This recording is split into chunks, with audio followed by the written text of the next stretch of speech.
Mountaineers call this technique self-arrest. Hi, I'm John Viehman. Obviously there's more to scaling a mountain than meets the eye. So join me on this special two-part edition as we make our own adventure climbing Mount Rainier on Trailside.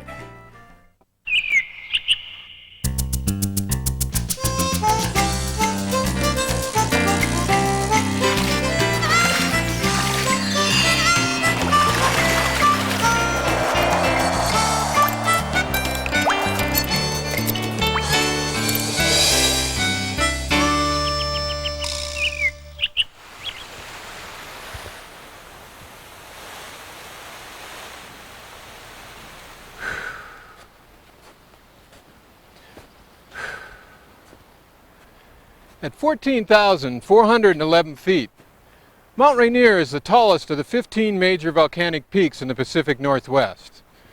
It was first climbed in 1870 and has since become known as the toughest and longest endurance climb in the lower 48 states. With its frequent avalanches, 26 glaciers, and ever-changing weather, I mean bone-chilling fog, red-hot sun, and blinding blizzards all in the span of 1 hour, it's considered an ideal training ground for climbers that want to tackle some of the world's highest peaks.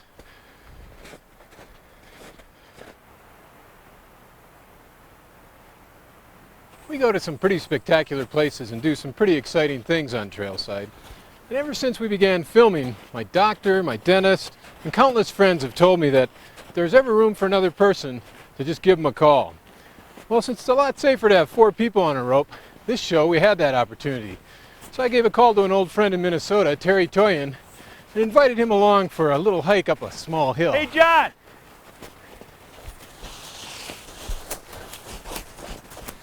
About time you got here. Yeah. I don't have hills like this in Minnesota. I know, isn't that nice? Wow.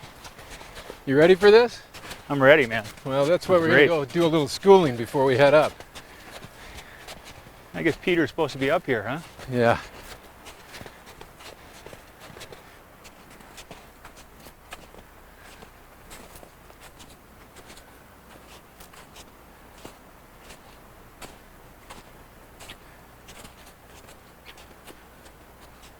We had a lot of altitude to go. Yep, and we still got a long way to go before we're at the top of this one.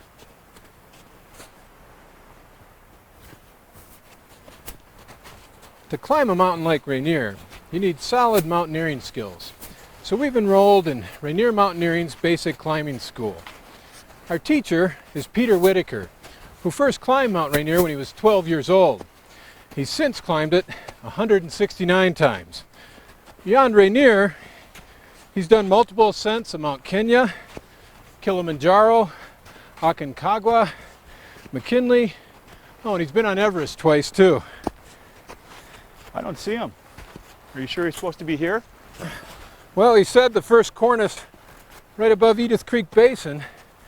Oh, here's his ice axe, so he's got to be around here somewhere. Ropes! Heads up! This has got to be him. He's known for making a dramatic entrance. Hey. Hey guys. Hey. Pretty slick. You going to teach us that one? Oh, I don't think we'll be doing any rappelling today, but we are going to focus on some basic techniques. Ice axe arrest, rope travel, and cramponing. In fact, there's a couple guides just up around the corner. If you want to follow me, we'll head on up. Okay. Here we go.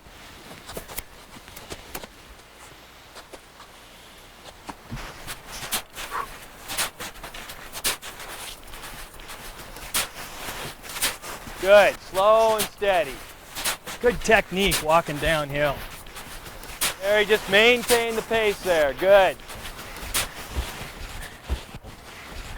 Come on into the workout area.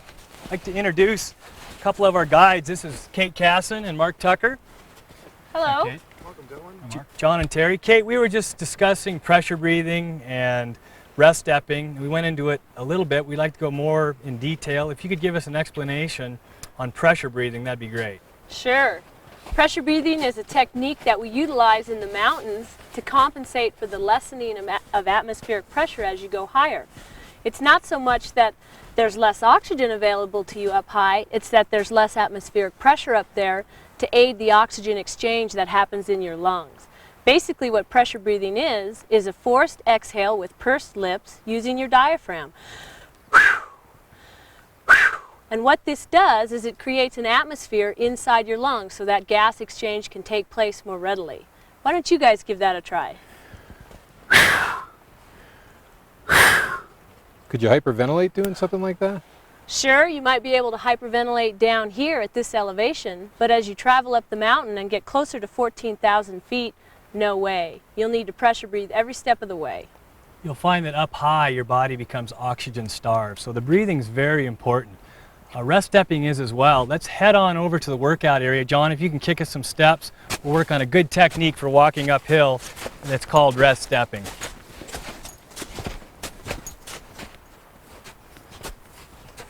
Now, isn't a rest step kind of a contradiction in terms? Well, not really, John. If you notice the pace that we're going at right now, it's quite slow. And by locking the back leg and keeping your weight over it, you can utilize a short rest in between each step. Kick in hard, transfer the weight, and then stand on the back leg. You want to be as efficient as possible. The climb to the summit takes 7 or 8 hours, so we're sustaining this pace over a long period of time. When you're doing it right, you can feel it. It just locks in. Feels like you can go forever. Good. Okay, weight a little farther back, over the back leg. There you go. Relax. Excellent. Much I can better. really feel it. Now, is this the incline we're going to see up higher on the mountain? You bet. This is very similar. The difference up high is the slopes go for 2,000 or 3,000 feet. Peter, what's the real secret to getting up Rainier? Well, I think one of the most important things, John, is to maintain a positive mental attitude. Lots of PMA up here. How about just plain old slugging it out, perseverance? It really boils down to desire. If somebody's very motivated and wants to get to the top of this thing, having more perseverance is going to pay off more than being in better shape. I think hunger's a big part of it. Desire. As we discussed earlier, grab your ice axe with the thumb underneath the adze and the hand wrapped right over the top. With your other hand, grab down low on the shaft, and then bring the axe in right against your chest diagonally. Okay? Be very aggressive. Once you put the pick of the axe into the snow wants to grab it and take it away from you, so you've got to really hang on aggressively. Okay? Even tighter, John. Pull it in, grit your teeth. Good. Don't let it get away from you. Terry, that looks good. You ever impale yourself with one of these? That's a good question. The adze is fairly sharp, and you want to be careful of that with your shoulder. We like to have it just a little above the shoulder, but still in tight, hanging onto the axe, and that'll work for you. Let's head over here. Tuck.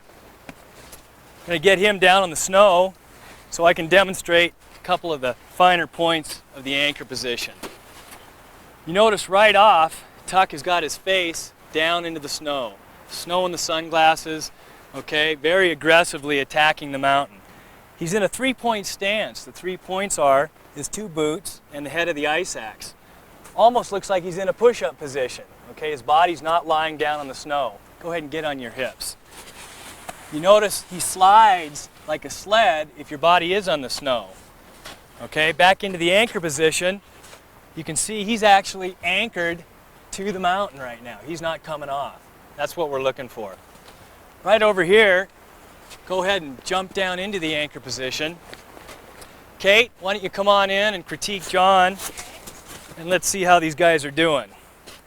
Terry, that's not bad. Face right down. Keep the hand tight against the hip, okay, and maybe the feet a little closer together and hammer some big buckets. Good. Now I'm going to give you a pull, and let's see. Well, that's not too bad. How's it feel? Feels pretty good. Good. All right, John, let's see you kick those feet in really aggressively. No scratching in the kitty box. Ready for the pull? Sure. Here we go. Great, you're not coming off the mountain. Looks good, John. Any questions, you guys? How often does this come into play? Well, we don't anticipate problems on the upper mountain, but it's important to keep in mind that we're all roped together, so we're a team. If John should fall, I'd like to have him yell loudly as soon as possible so the rest of us can get down into the anchor position, kind of the buddy system. Tuck, maybe give us a demonstration of an ice axe arrest and how to stop it. Play! Great. You notice how loud he yelled, 30, 40 mile an hour wind. We're going to be able to hear that. Good aggressive stop. That looks great. That's exactly what we're looking for. A couple things to think about. Grab the ice axe, hang onto it tight, and always roll towards the head of the axe. It'll get you over onto your stomach just a little quicker. When you're set and ready to go, Terry, go ahead and sit down. Turn the ice axe around, Terry. Thumb underneath, there you go. Thumb under the adze, hand over the top. I'm going to give the cue, I'll say arrest. When you hear that, I want you to yell falling and then get into that anchor position as quick as possible. You ready to go? Ready. Okay, let's see. How about now? Arrest! Okay, not bad. You could yell a little bit louder. Also put the shoulder into the axe. Okay, let me pull you there a little bit. Okay, you stopped, and that's what we're looking for, but you could get a little more, you could attack a little more on that. Go ahead and stand up. Let's clear the chute, walk this way, and we'll have John come down and see what he can do. Let him buck, John. Arrest! Flowing! All right, lots of snow flying. A little more aggression. Did you see him attack on that, Terry? John, that was really good. Go ahead and stand up. I got an ear full of snow on that one. There you go. Snow in the sunglasses means you're doing it right. Let's head on up and do a few more of those, you guys. That's pretty good, but you can never do enough of this stuff.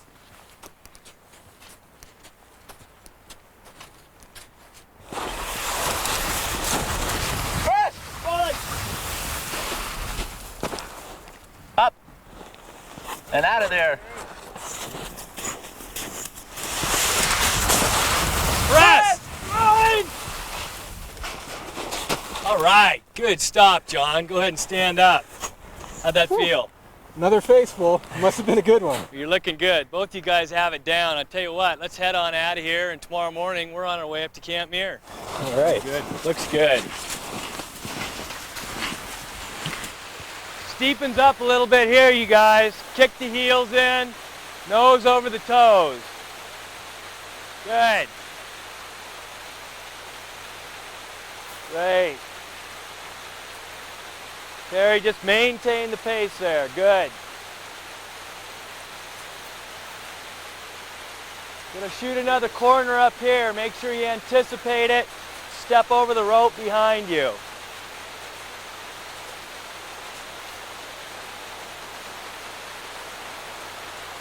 Switch hands with the ice axe, then you're off in the other direction. Helps if you flip that rope too.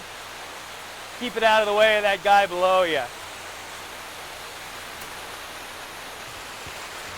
All right, good, John.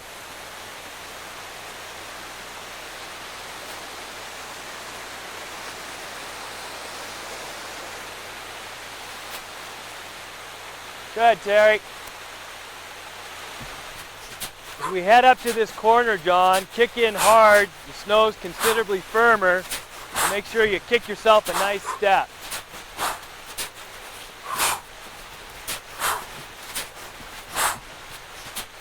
Good, slow and steady.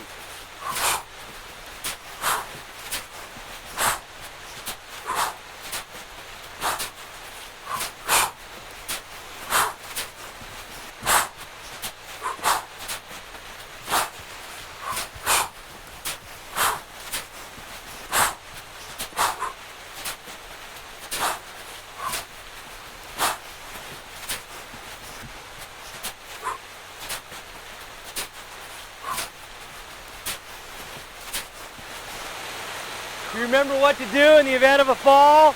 Yeah, anchor position. That's right. Good snow for plunge stepping here.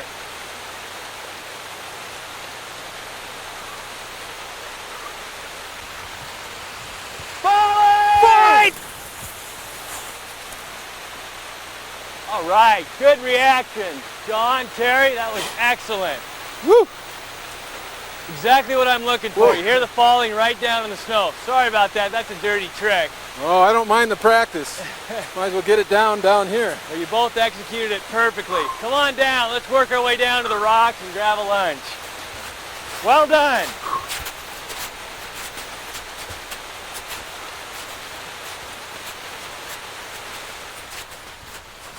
Hey, what kind of food do you eat on long climbs like this one? I tell you, John, anything and everything. It's really important to try and keep up with all of the calories that you'll be burning on the upper mountain. What about like freeze-dried foods? Do you bring those? Freeze-dried works. I tend to like to bring food that appeals to me down below on the upper mountain. How about like a burrito or something? Yeah, that's good, Terry. Burrito will work. Keep in mind there's no microwaves up there, so you're going to have to eat that thing cold.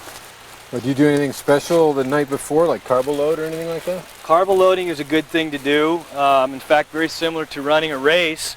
Terry, you're a marathoner. How do you prepare? I always go wild with spaghetti the night before a race. You bet. I think that's a great thing to do. In addition to that, I'd suggest pushing fluids. It's really important to hydrate on the upper mountain. I'll drink quite a bit the night before, maybe 4 or 5 glasses of water, and that'll help me tomorrow when there's not that much water available. How long are these snack breaks anyway? Not too long.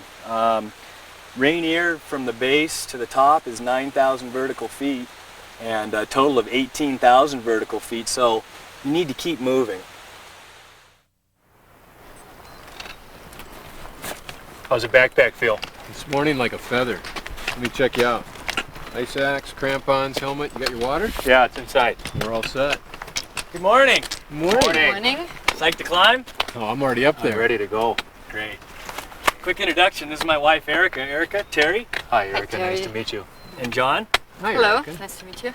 She'll be joining us as the 4th person on the rope. Erica's summited Rainier 10 times and was on top of Kilimanjaro just a couple weeks ago. Well, that's wonderful. Congratulations. Thank you. Wow. Couple things to think about today. We're looking at about 6 hours to get to Camp Muir. Pressure breathing and rest stepping, very important today. So try and think about that on the way up. We'll be looking good. Okay, I'm ready. Let's do it. How'd you like Kilimanjaro? I like it a lot.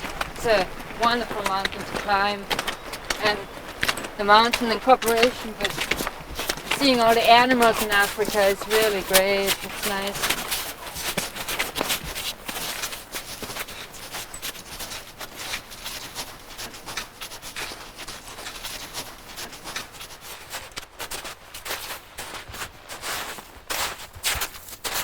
What altitude are we at now? We're at about 6,500 feet, John.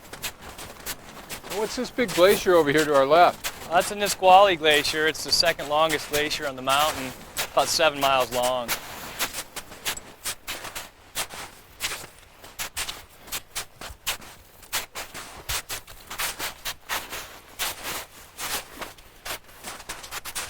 What's the difference between a glacier and a snowfield? A glacier moves and a snowfield does not, and that's what creates crevasses, the movement of the glacier, and the ice splits open.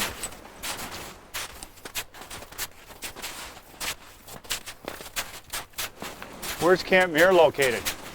You look up there to the left, Terry. There's this rock formation. It looks like big steps coming down, and underneath there's a big snowfield, and right where the snowfield meets the rocks, it's right in there. You can't really see it. Oh, okay.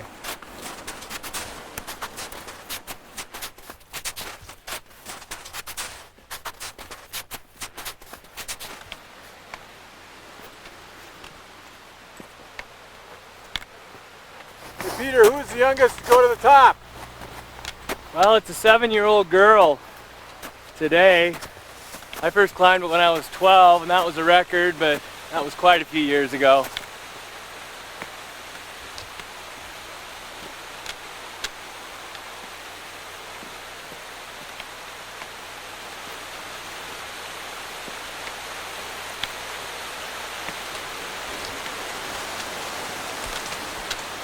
Everyone takes a look around. It's good to notice that we're starting to get above tree line, vegetation. Things are no longer growing. And whenever I do that, it's always good to kick in the breathing, compensate for that lack of oxygen and atmospheric pressure. You bet, sounds good.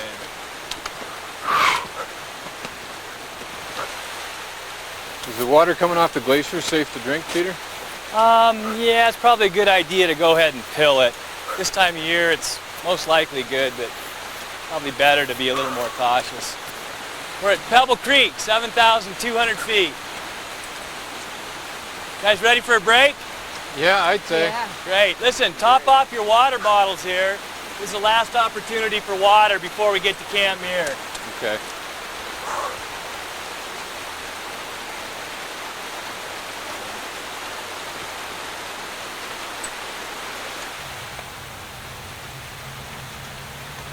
Good water. Could you put this away from me, Erica? Sure. You go there. Thanks. All right, team, let's head out. We're burning daylight. Right.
Peter, is that Mount Adams? That is. Adams is 12,300 feet, and it's the third highest peak in Washington State.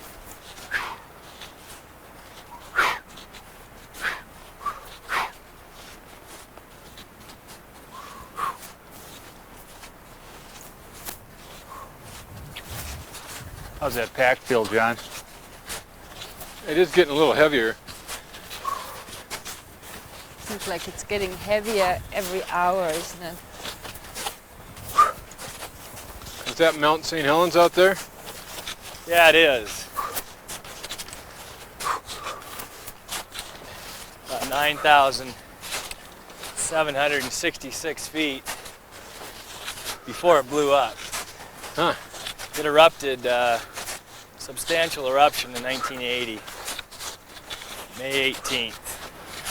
What'd the cap look like before it blew? It's a beautiful mountain. It was a young volcano.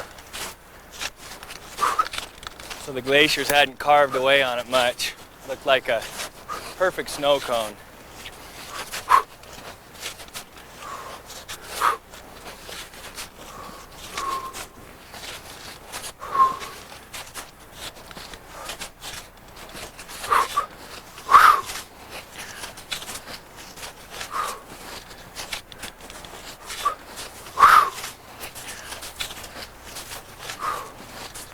Hi, I think I can see getting close to Moon Rock up there.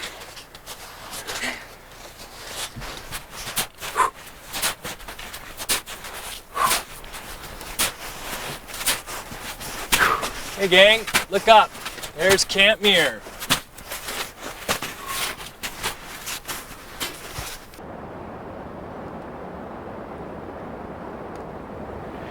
This is base camp at Camp Muir, 10,000 feet up Mount Rainier.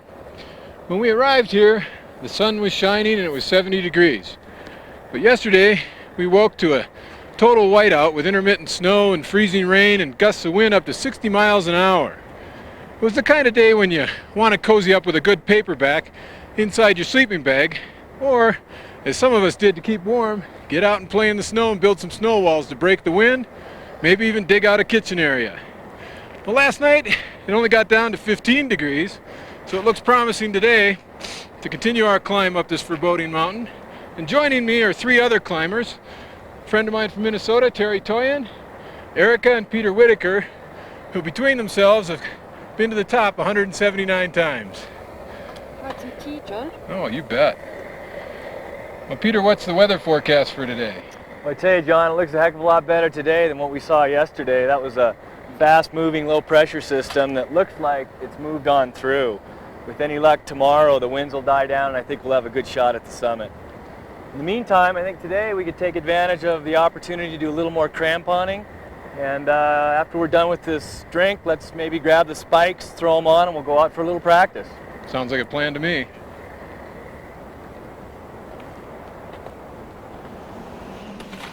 They're ideal cramponing conditions. You guys, a couple things to point out. If you take a look, the bottom of your boot here, you've got 12 crampon points or tines that you want to utilize as best as possible into the ice. Come in with a little aggression and you'll get a good purchase, okay? Another technique I like to use is the cross step. It's pretty tough rolling the ankle straight into the hill, so sometimes we'll go with the toes pointed out sideways and do the cross step. Another great technique is the herringbone. Okay, Terry, real aggressive there. Go ahead and splay the feet straight into the slope. And go ahead, lock the back leg, utilize a good rest step. This is just mixing up the muscle groups so that we can give the quadriceps a rest. Okay, let's go ahead and cross step to the left now. Ice axe uphill hand. Good, Terry. Go ahead and point them left. Great. Getting pretty steep up here now, so be aggressive. Also a little breathing.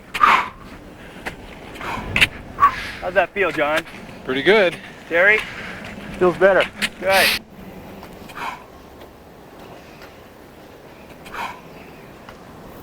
Okay, Terry, left arm down. Relax, stand up. There you go.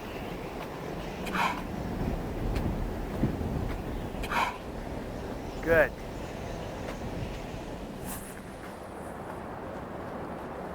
John, you looked right at home in those crampons today. Well, I had a great teacher. All right, thanks. Hey, what's our route anyway? Well, I'll tell you what, right out of camp here, we step out onto the Cowlitz Glacier and we head on up over to Cathedral Rocks. Crevasse or two between here and there, we'll step over them. Cathedral looks steep, but it's a great trail, wide enough, poses no real problem. If you lose the route, you can't see much from here, but we're a half an hour on the Ingraham Glacier, and then on to Disappointment Cleaver, which if you look through this gap, which is called Cadaver Gap. Oh, great name. It is, isn't it? You can see the top of the Cleaver. That's 12,300 feet, and we hope to have the sunrise coming up right about then. From the top of the Cleaver, you're looking at another 2.5, 3 hours, big switchbacks, which should bring us up to the crater rim. I'm hoping for 8:30, 9 o'clock tomorrow morning. Well, if we're up there at sunrise, what time do we have to leave base camp down here? Early, total darkness. I'm going to set the alarm for 1, and if we can be walking by 2, I'd be real happy. Well, I better go get packed up right now, huh? Well, hold on. We'll grab dinner here, but that'd be smart. Right after dinner, I'd say both you and Terry, pack it up.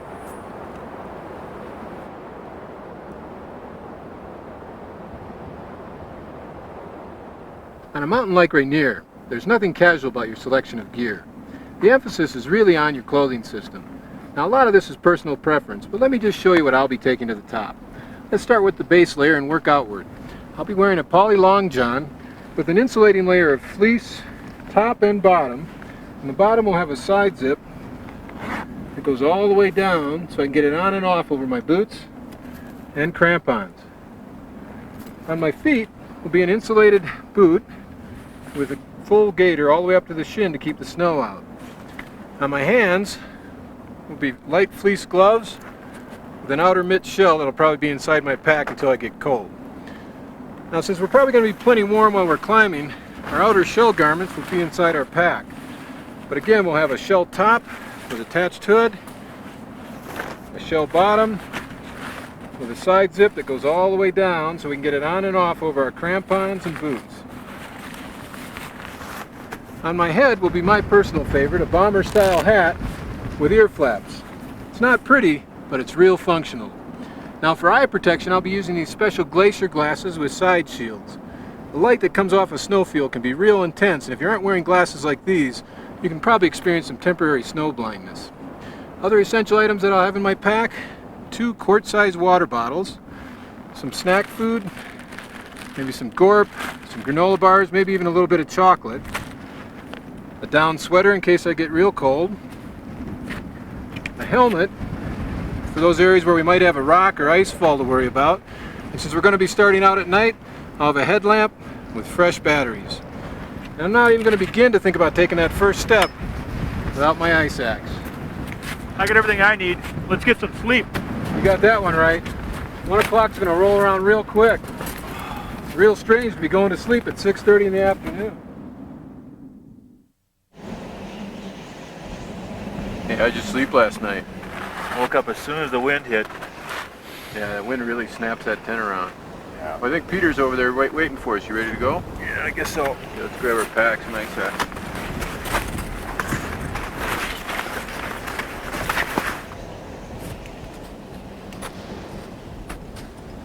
Morning, gentlemen. Good morning. Morning. Hey, what do you think's going to happen with the weather today? Well, I don't know. The wind definitely kicked up a little last night, but I think we're looking pretty good. You guys about set? Yep, all ready. All right, Ready Erica, if you are. why don't you jump to the rear of the rope, go ahead and clip yourself in. Terry, you got a carabiner handy there? Yeah, I do. Good. It's a locking beaner, and I'm going to keep an eye on it throughout the day, make sure that it stays locked. Okay, will do. All right, John, same goes for you. Kind of the buddy system. Keep an eye on your own and also check each other's from time to time. Looks good. Yep. You ready, Terry? This is a big one. Let's go. Ice axe in the left hand and rope on the downhill right hand side. Lots of breathing. Let's do it.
Oh, I could easily go another couple thousand feet. Good. We'll take a break in just a bit. There's a nice little spot up ahead we'll tuck in out of the wind. Those are some pretty gnarly looking crevasses down there. Well, they're great to look at from up above, but not so pretty when you're inside looking out.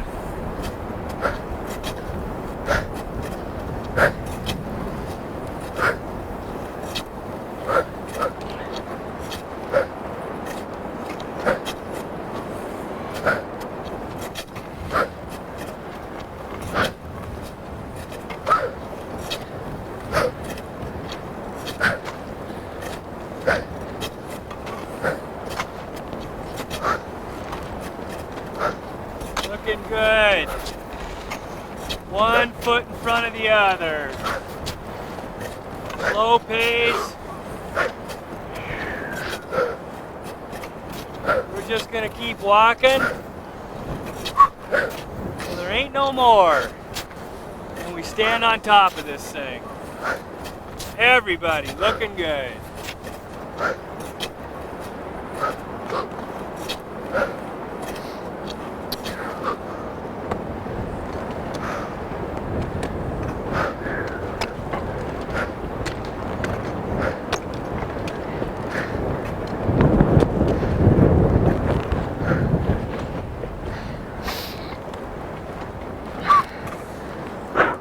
Little to your right, John.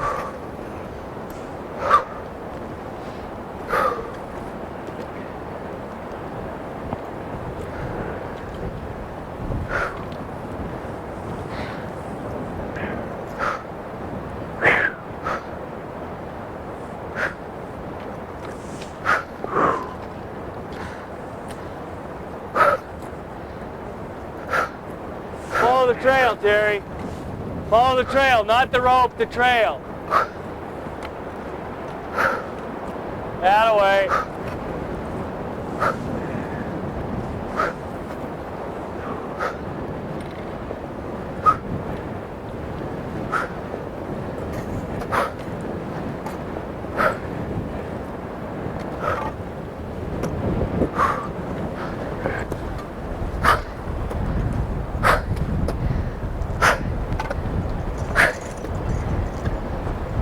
Good, Erica. Good. All right. So you guys, that was great. Excellent job coming across that traverse. That's about the most exposure that we'll have to deal with today. We're on the nose of Disappointment Cleaver. Take a look uphill. We've got about 600 or 800 feet more of some consistent steep. You guys are working efficiently. Your technique is great. Keep the breathing going. Keep the pressure breathing, rest stepping. Take about another minute or two here. We're going to stretch the rope out and continue on. How you guys feeling? Oh, Great. Good, John? Oh, yeah. Jerry, all right? Yeah. Erica? What a sunrise, huh? That's beautiful. Check it out. The wind should die down as the sun comes up a little bit, but in the event that it doesn't, let's keep the shells on. And Erica, as soon as you're set, you guys Yeah. are ready, let's head out of here. Also, I think we can go ahead and douse the headlights. If I'm not mistaken, it's just going to get lighter from here on out. All right, here we go, you guys. Let's get it.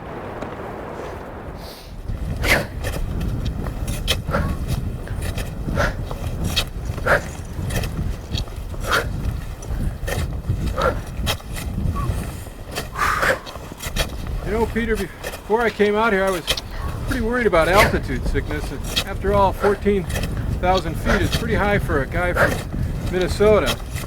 So I asked a friend of mine, Doc Forgy, for some advice, and you know what he said? We're only at 6,000 feet here and feeling a little winded. Well, I'm not surprised, Johnny. After all, you and I both live at sea level. Yeah, I guess you're right. You know, I've got Mount Rainier coming up in a few weeks, and that's what, 14,000 feet or so? Yes. You think I have anything to worry about there? Well, you've got a point. You know, at higher altitude, you'll be breathing even more rapidly than here, and one of the things is you'll be losing more carbon dioxide than you're used to losing, and that'll change the acid-base balance in your blood. That could lead to a problem called acute mountain sickness. If you get that, you get a headache, feel nauseated, tired, more so than you should. A miserable way to spend your vacation in Rainier. Yeah, I'll bet. Well, is there anything I can do to get ready for it, or any medications you can take to head it off if you've got a problem? There's a couple things you could do. You could climb slowly, no more than 1,000 feet a day to acclimatize, but that's not a very good idea for Rainier. Yeah. The other would be a medication called Diamox. So if you run into the problem, you can treat it because Diamox causes your kidneys to rapidly change that acid-base balance back the way it should be, correcting the problem. Now, pulmonary edema I've heard of. Is that a more extreme situation? It is. In pulmonary edema, the low oxygen causes the arteries of the lung to clamp down. This in turn forces fluid over some of the other arteries in the lung, causing them to leak. Fluid spills into the lung, you get kind of a crackling sound and frothy type of buildup of fluid in the chest. Well, it doesn't really sound that much different from like a bronchitis or a bad cold. How would you know you've got it? Well, it's a good point because many people have died because no one can make the diagnosis. It's tricky. Actually, what you might do is have the person rest for about 20 minutes. After a 20-minute rest, take the pulse rate. If it's still above 120 beats per minute, they probably have acute pulmonary edema. They need to descend. Well, what about getting people down? I mean, are they resistant to getting off the mountain? I mean, if you're a few hundred feet from the summit? That could be true, especially if you make them feel better with the medication temporarily. And you are dealing with highly motivated athletes, so a big part of your problem is with this treatment, you're doing it so you can descend. Descent is the treatment of choice. Right on, team. Looking good.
Technique, John. Way to utilize different techniques.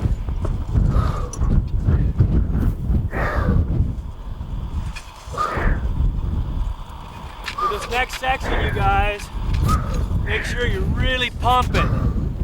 Breathe hard. It's going to get considerably steeper. Make sure you rest up. Utilize the lock step. Suck it in and blow it out.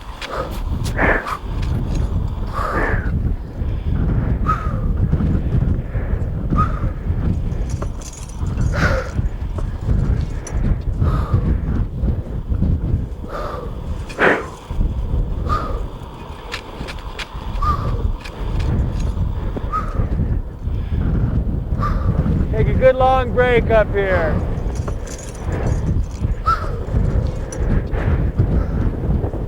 Right on, John. Come on in.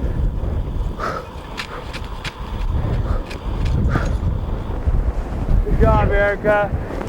Listen, you guys, that was excellent. Grab your coils, put your ice axe right through them. Make sure you stick your axe in hard so it's not going anywhere.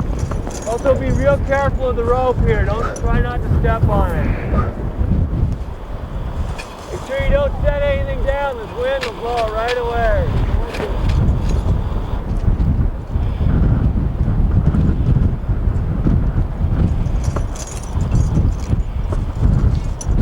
Very good hump. That's a tough one. Something to eat, something to drink right away, then sit down, take advantage of the break.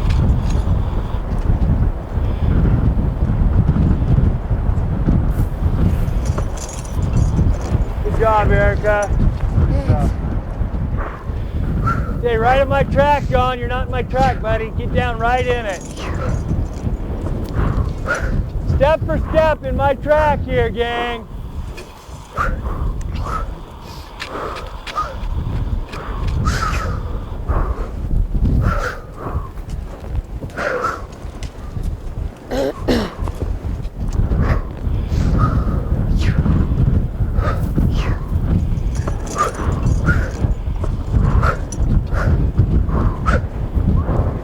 Little bit of wind. That's all right. With those gusts, it helps utilize that ice axe, third point of balance. If you look up ahead, you can see the spin drift. Watch the wind, you can see that next gust. Wow. Ram the ice axe in and wait for it. Terry, stay in the tracks.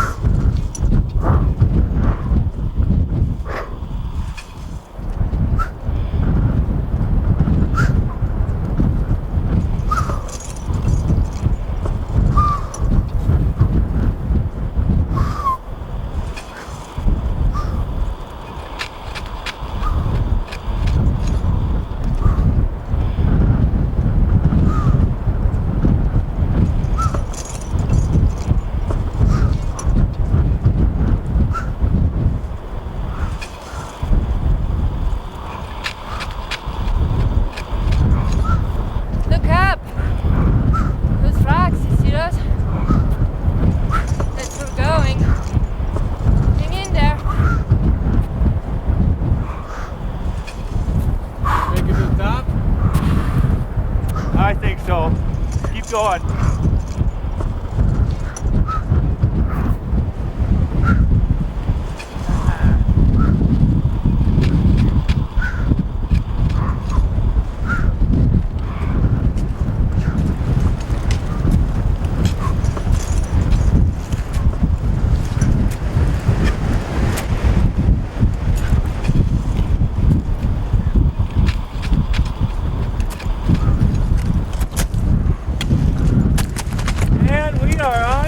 There ain't no more.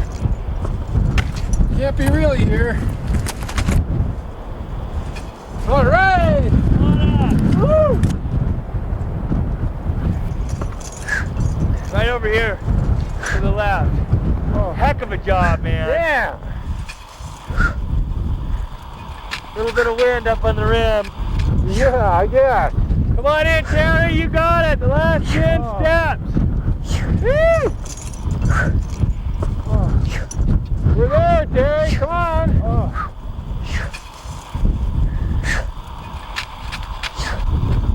Putting the frosting on the cake. on up. Whoa! High five! Right to the left. Then pull Erica in. She's still out there. Man! Wow, what a fun! It's a long one, isn't it? Yeah. Whoa! Whoa! Woo!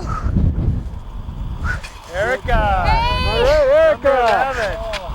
Yeah! Good. All right, we did it! Hey! Woo!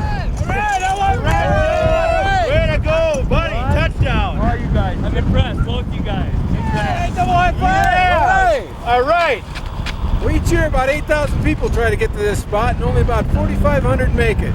They get here through perseverance, positive mental attitude, some technique, but above all, the mountain lets them get here. We're 4 lucky climbers. We'll see you next time on Trailside.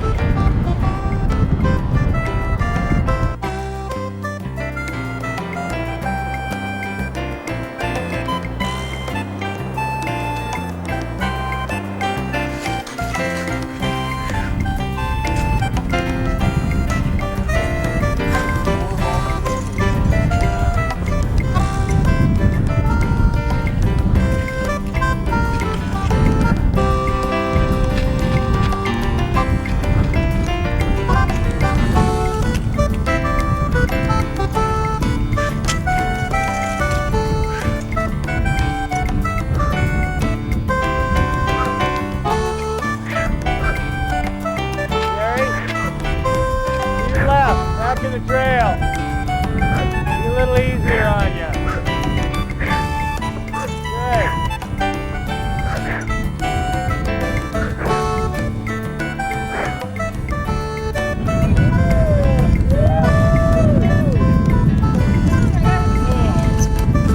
John, how are you guys? Okay? Heck of a job, man. Action.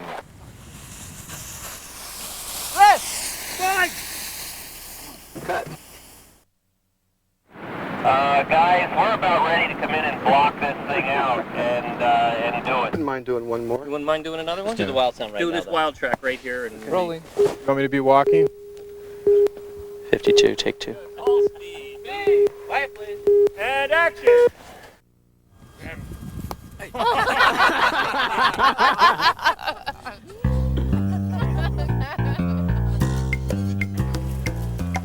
Of all the shows we've done so far in the Trailside series, this one was the most physically challenging for me, and the most enjoyable to shoot.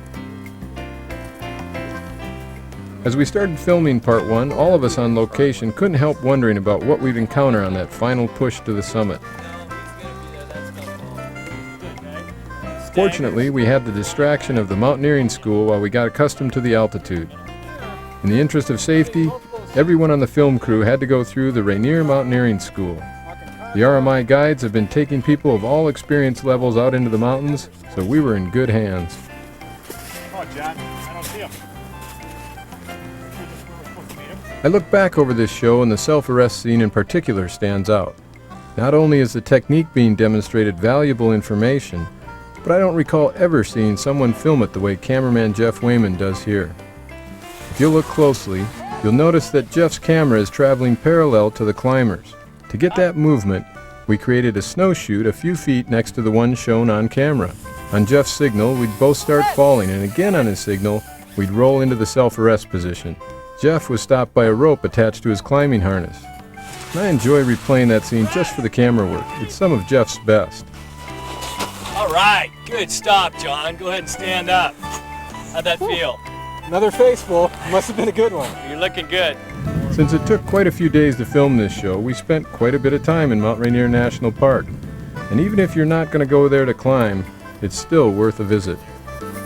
That's great. Good breathing and really plant those rest steps.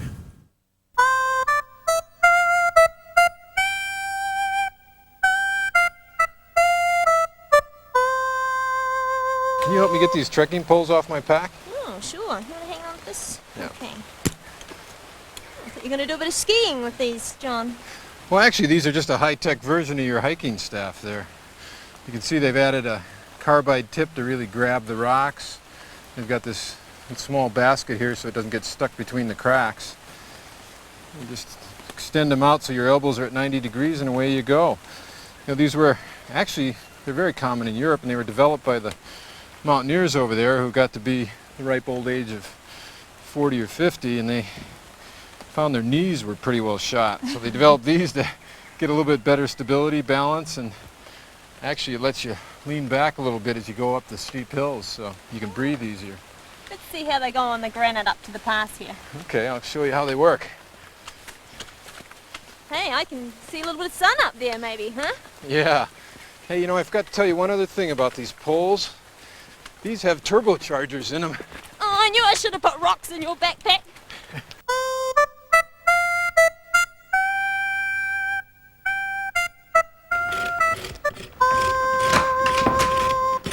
I think I've got the last of it. Oh, great. I'm down to my last carrot. Okay. Take those on the meal. Well, preparing your meals as a group is the only way to go on a canoe trip. It's a lot more fun, and it's a lot more efficient. And it adds variety, too, because that way everybody fills out all the stops and brings their best recipes on the trip.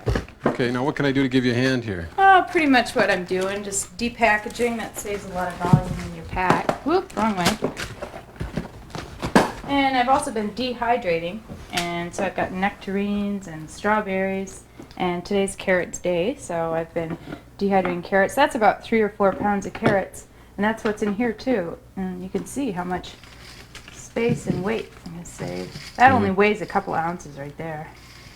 It's really probably not fair to have any one person in charge of the meal planning and getting all the food together for a 2-week trip. Yeah, that adds up. So we're just dividing it in half. So for a 2-week trip, 2 canoes, each boat will have 7 dinners and 7 breakfasts. Okay, and you're putting together one of the meals here? Yeah, I thought I'd go for a Native American theme, and so I'm making a wild rice pumpkin casserole. Wanna Okay, help? sure. Can I give you a hand? Yeah, I'll start with a couple scoops of rice, and then you can throw in what you like. Now, it looks like you've already cooked this. How come you've done that? Well, I guess after canoeing all day, the last thing I want to do is cook. I just want to add water and be done with it, so that's why I did that. And it also saves a lot of fuel, which we're going to be carrying our own. So. Okay, now these are onions and Herbs from the garden. peas. Yeah, there's some cranberries. And what's this stuff over here? That's my jack-o'-lantern from last year. Jack-o'-lantern. Looks like something I saw lying on the road out there. Oh, John, it's pumpkin. All right, how about a bag? Let's throw that right in there. You just throw it in? How did you measure it? Well, you can probably tell I'm not big on measuring stuff. So I just sort of guess. I kind of figure 4 hearty servings ought to take care of us. And we start each meal with a light course of soup.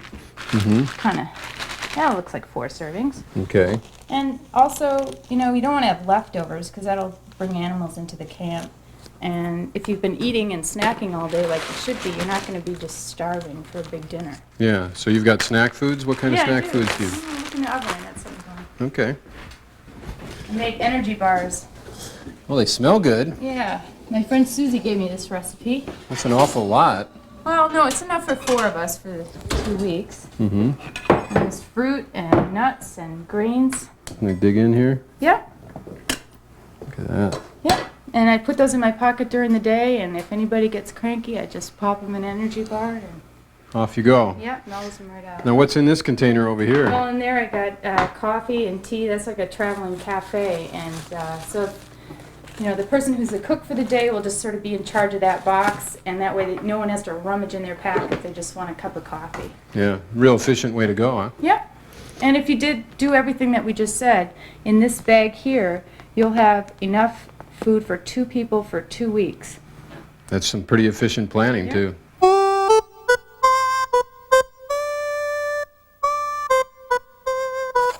Now, this is an auger. It's a shortcut through 8 inches of ice. Now, these northern lakes seem clean enough to drink.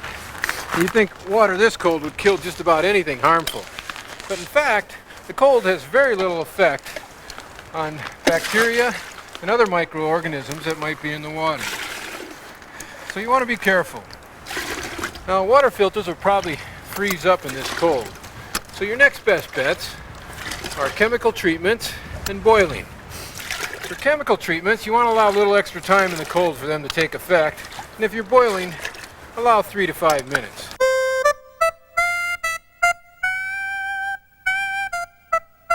After our hot bath and before climbing into our sleeping bags, we thought we'd have some winter Swiss fondue.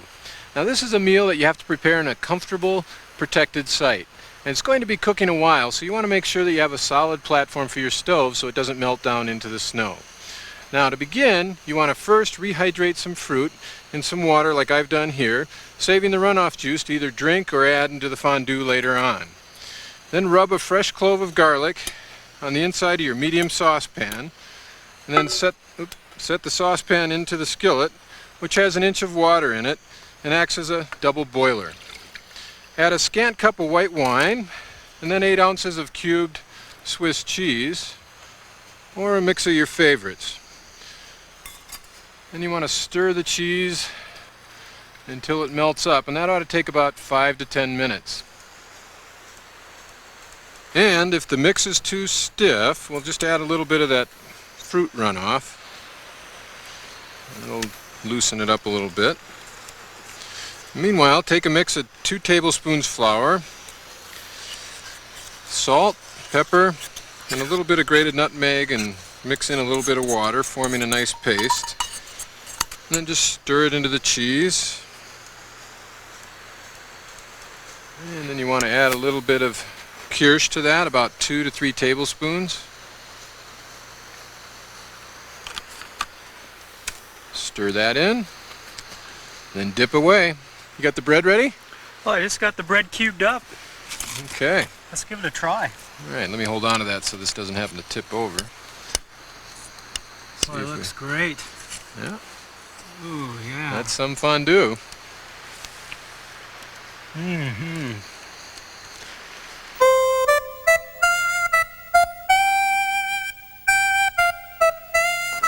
Well, this might look like a plane wreck we got spread out here, but we really do have a plan.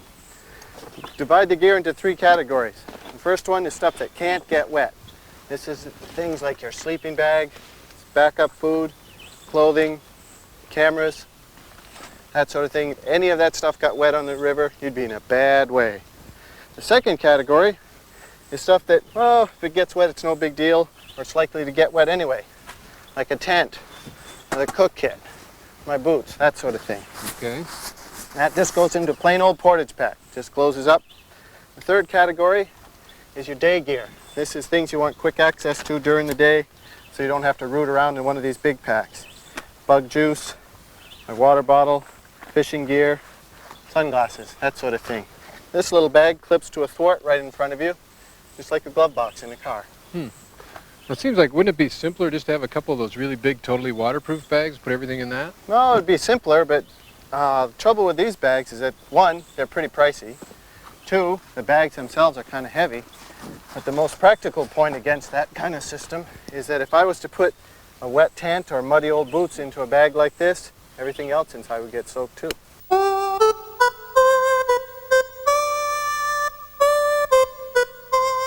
On a mountain like Rainier, there's nothing casual about your selection of gear. The emphasis is really on your clothing system. Now a lot of this is personal preference, but let me just show you what I'll be taking to the top. Let's start with the base layer and work outward. I'll be wearing a poly long john with an insulating layer of fleece, top and bottom. And the bottom will have a side zip that goes all the way down so I can get it on and off over my boots and crampons. On my feet will be an insulated boot with a full gaiter all the way up to the shin to keep the snow out. On my hands will be light fleece gloves with an outer mitt shell that'll probably be inside my pack until I get cold. Now since we're probably going to be plenty warm while we're climbing, our outer shell garments will be inside our pack. But again, we'll have a shell top with attached hood, a shell bottom with a side zip that goes all the way down so we can get it on and off over our crampons and boots. On my head will be my personal favorite, a bomber style hat with ear flaps. It's not pretty, but it's real functional. Now for eye protection, I'll be using these special glacier glasses with side shields. The light that comes off a snowfield can be real intense, and if you aren't wearing glasses like these, you can probably experience some temporary snow blindness. Other essential items that I'll have in my pack: 2 quart-sized water bottles, some snack food, maybe some Gorp, some granola bars, maybe even a little bit of chocolate, a down sweater in case I get real cold, a helmet for those areas where we might have a rock or ice fall to worry about, And since we're going to be starting out at night, I'll have a headlamp with fresh batteries. And I'm not even going to begin to think about taking that first step without my ice axe.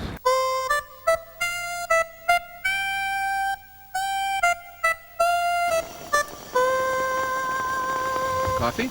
Sure. Doesn't look like we're going anywhere soon, huh? No, I don't think so. Can't believe it snowed up here, huh? Well, these are the White Mountains. Yeah.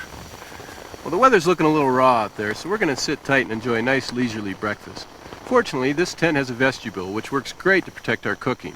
You never want to bring a stove into the main tent compartment. Gas fumes and flames are the obvious hazards. Cooking in the doorway is fine, but I'm sitting here ready to kick the stove out just in case there's any problems.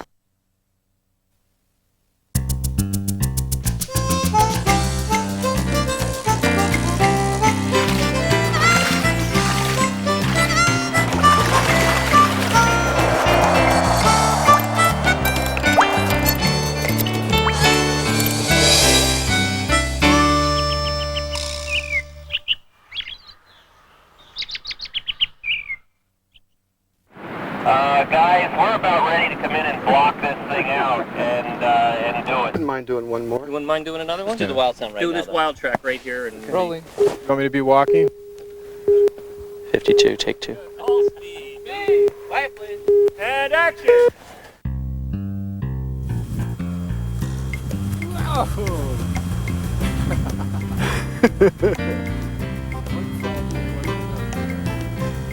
Stagger still, flying The wag. guides like to call the climb to Mount Rainier's summit the toughest, longest day of your life. And they also joke about things like pain is just weakness leaving your body. So when we decided to do a special 2-part episode here, I was prepared for the worst, and what I found was the best. The experience of climbing to the top of this mountain represents the best of what Trailside can be, not just for its television viewers, but for the people on location putting it together. It had everything. It had a dramatic setting. Rainier looms over its namesake park, boasting 26 glaciers with bottomless crevasses, tumbling streams, and endless snowfields. Even at its base of 6,000 feet, the views, sunsets, and sunrises can be awesome. There is plenty of physical challenge. Just getting to Camp Muir at 10,000 feet tends to winnow out a lot of people. It's no small task either, since you're gaining 4,000 feet in just over 6 miles. And that's a lot of rest stepping. Our first morning at Camp Muir was a virtual whiteout, with 60-mile-an-hour winds hurling snow and rain in horizontal sheets outside our tent doors. We all took breakfast in bed that day, as well as lunch, dinner, and innumerable bedtime snacks. There was a sense of awe in just being out there. When the weather had dished itself out, we left for the summit. To film our team at daybreak in the most ideal location meant we roped up and set out for the top at 1:30 in the morning. There isn't a camera made that could have recorded the sight I saw as we made our way across the first of many glaciers that day. There was a sense of camaraderie and interdependence with your companions. The rope dangling at your waist was not just a safety feature, it became your primary source of communication with the other people on your rope. Too much slack told you the person ahead was encountering an obstacle or switching back. Too little and you knew you weren't paying attention and were falling off the pace. The slack or lack of it was a reminder of your contribution to the team effort. Right to the left. That full air can. She's still out there. Finally, there was a sense of personal achievement. Standing at the edge of the volcano's cone, you realize you've now joined a select group of people. Each year, roughly 7,000 people set out for the top of Mount Rainier, and only about 4,000 people make it. A lot of things have to be in your favor, but no one makes it without the right mix of physical stamina, luck, and above all, positive mental attitude. Like a lot of things in the outdoor world, you don't beat this mountain. It is possible to stack the odds in your favor, though. Hey, all right.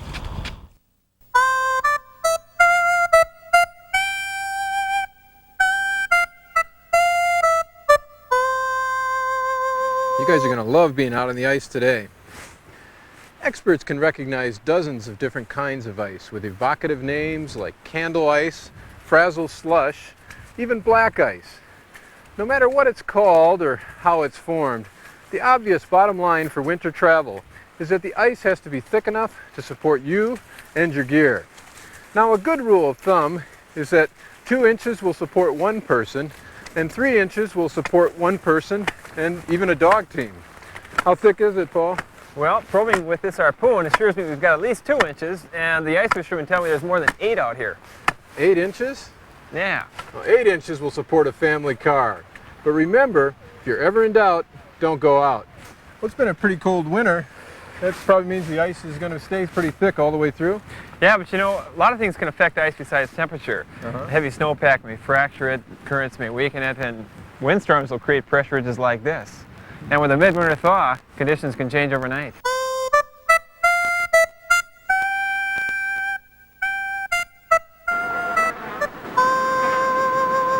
Tell someone you're going into the Canadian bush, and their likely first response will be, yuck, bugs.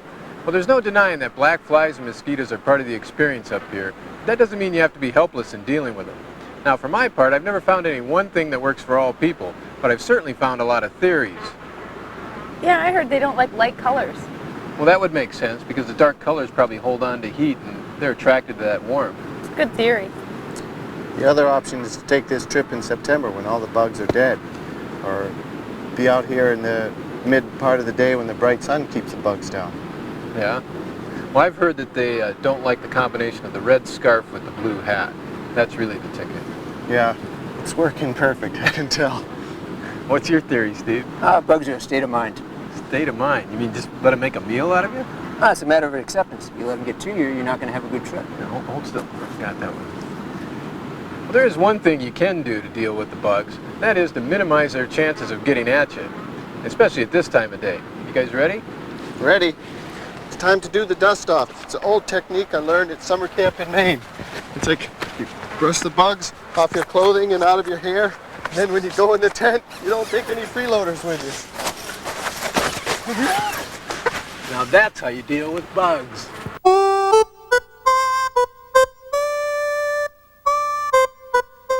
Skiing is 5,000 years old, and we know this from bog skis found in Scandinavia and Russia, which makes it the oldest sport in the world. And in the United States, Norwegian immigrants came to the Midwest, where they sort of started skiing in 1840. The photographs I have here, this first one here, is from California. And these are gold mine racers here with their long skis and the poles in the racing position. Was open to anybody. Women, children, miners, ministers, tax collectors, people going off to buy bread and so on. The pole was very, very important, and how you used it is well shown in this photograph from 1904 on one side of the body or the other. So they just dragged it behind them like a rudder? That's right. And we have some of these skis. This is from the 1890s, a very primitive ski. You put on your work boots and you simply jammed your work boot under the leather harness there. And if by some unfortunate case the ski broke, you could simply just turn it around and use the back end and then simply turn your boot around, and there you have it. By the 1920s, things have got much more sophisticated, and you can see the development of the heel strap here, and indeed this is a boot for skiing. But really the 1930s is the important development, because we've got all sorts of new things. Steel edges for a start, and therefore you can turn. And you've got a much more sophisticated ski here for downhill, which means that you've got to have a very, very firm heel, and that's made possible by this cable here. The boot itself is very, very strong too. This is the sort of state-of-the-art boot, something all skiers would just absolutely die for in the 1930s. Then there's the development of the metal ski. Again, a very sophisticated boot with buckles, held very, very firmly down here, and now with releasable toes and releasable heels, because there are more people skiing and more accidents taking place. And this is really state-of-the-art modern skiing with a modern boot. Very high, tough plastic, very firmly held in, and with increasingly efficient, sophisticated bindings. Very colorful, psychedelic pleasure we like today, as opposed to the blacks and browns of dark morality back in the 30s, 20s. Now this is your more classic cross-country ski, right? Yes, the cross-country and the alpine disciplines divided in the 1930s. At the Olympic Games, for example, there were the two disciplines, and it's after the war that many, many people take to cross-country as a recreation, and that's a recreational ski. And this is your modern-day track ski, right? Yes, this is also a recreational ski, but on tracks, and you can see the enormous amount of heel lift that you get and the very sophisticated binding here, but you're not going track skiing. No, I'm going backcountry skiing. Well, that's rather different from the track skiing. Yeah, well, it's kind of interesting, though. It's a combination of a lot of these things. It's almost a hybrid of all this. You've got the stiff boot of an alpine or downhill ski, and you've got this cable binding that's, what, started in 1930, you said? Yeah, right. You got the free heel. And light boots. Right. And then you've got the metal edge ski, a real wide ski, too. And no groove. No, apparently the technology is such that the materials are stiff enough on their own. You don't have to have that groove for directional stability.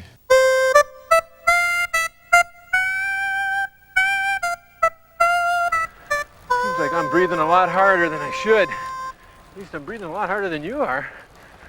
That's because I've got the secret. Oh, yeah? Well, I'll tell you what, can we work a deal?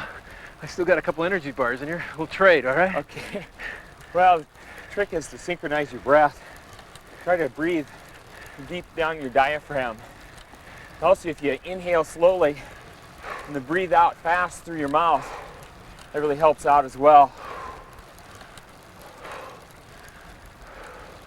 Yeah, I guess doing hills is not a time for heroes, huh? No. Actually, it's a good time to be thinking about something else. 4-star meal, lying on a tropical beach. I'm thinking.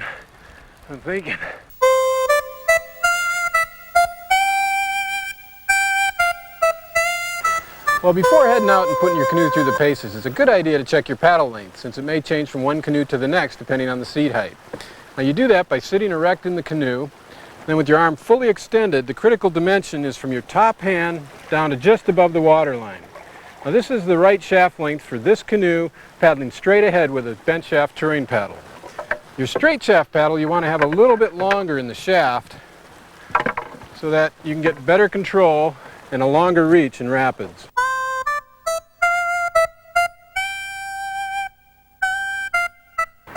Before you set out, you want to adjust your compass for declination, which is a difference between magnetic north and true north. As you can see, I've already adjusted this compass for the winds by setting the orienting arrow 14.5 degrees east of north on the compass housing. Now the declination is always on the corner of your topo map, so it's easy to find. Now how you're going to locate yourself in an area like this is through a technique called triangulation.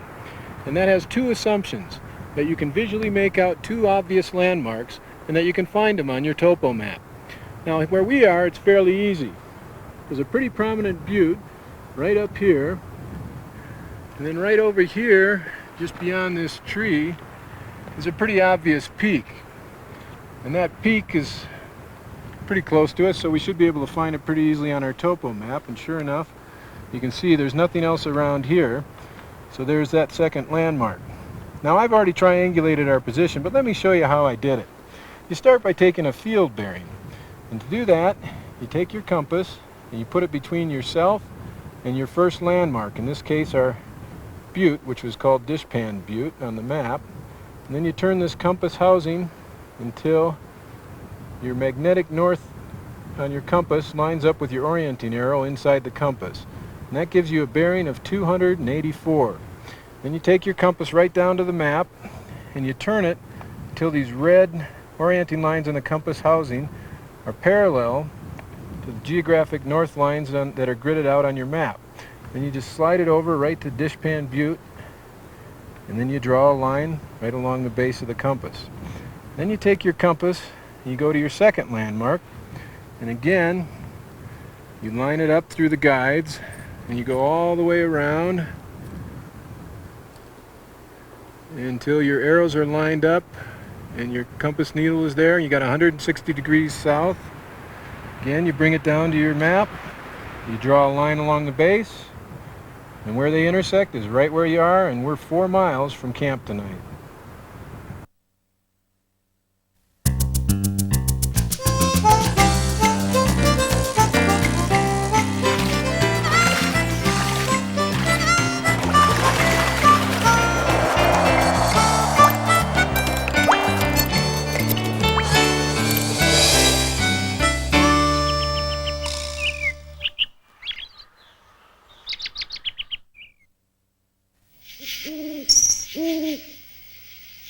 Trailside is brought to you in part by Chevy Trucks. Next time you're having fun outdoors, make sure Mother Nature has a good day too.